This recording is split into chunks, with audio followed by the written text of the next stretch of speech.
Happy Halloween and welcome back to Six Station. We are in week eight. We had a little break last week. I was at Disney World. My picks from week 6 went 1-4, so I had a sinker. It was at Disney World. Still wasn't really feeling it. So this is a little bit of a punishment week for me. But the picks we did put in for week 7 went 4-1. So collectively, the past 2 weeks were 5-5 overall. Records at 16, 17, and 2. So feeling pretty confident with the picks right now after last week, after a dismal week in week 6. But I attribute that to I was trying to get ready for Disney World, had a lot of stuff going on, and wasn't really paying attention to my picks. But ever since I went to Disney World, had a conversation with a certain mouse and some princesses.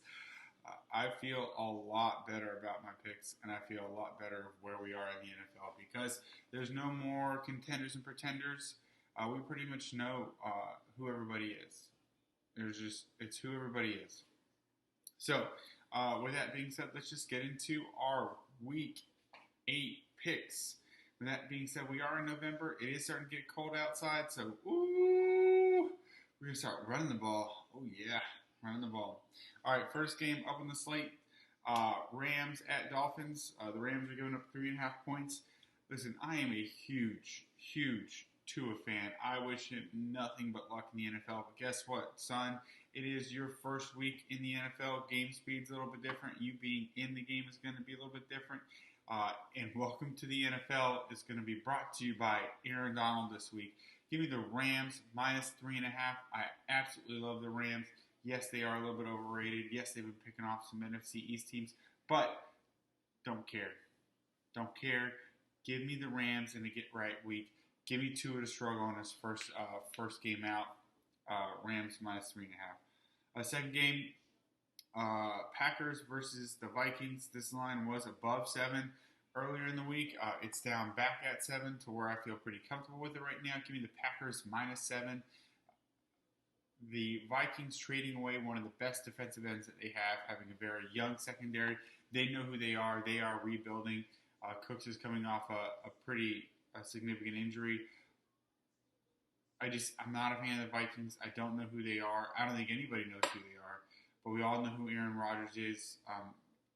I expect them to have a really nice game here. I expect the Packers just to come out and roll. All right, next game is going to be the Chargers versus the Broncos. I want to say this is in Denver. It is in Denver. So Herbert's going to be flying up into the Mile High Stadium to take on the Broncos. This is probably one of the hottest teams in the NFL right now. Why they didn't start this kit from the get-go is beyond me.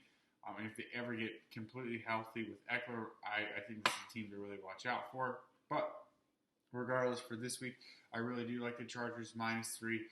I think Herbert's just going to continue to show off his skills and really let that ball fly in that Mile High Stadium. Being so high up, I really think he's just going to let the ball loose.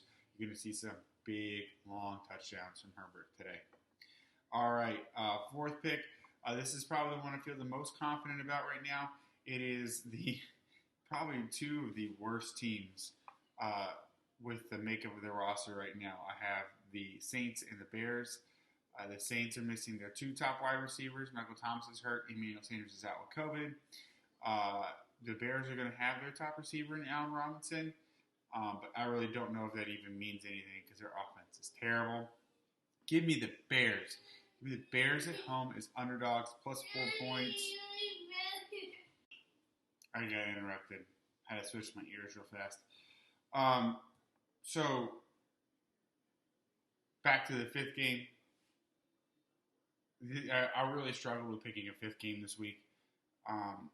Do I want to go with the Bucks versus the Giants? The Bucks laying 13. I really like the Bucks there, but don't want to go against my household, and I'm not 100% sold on that.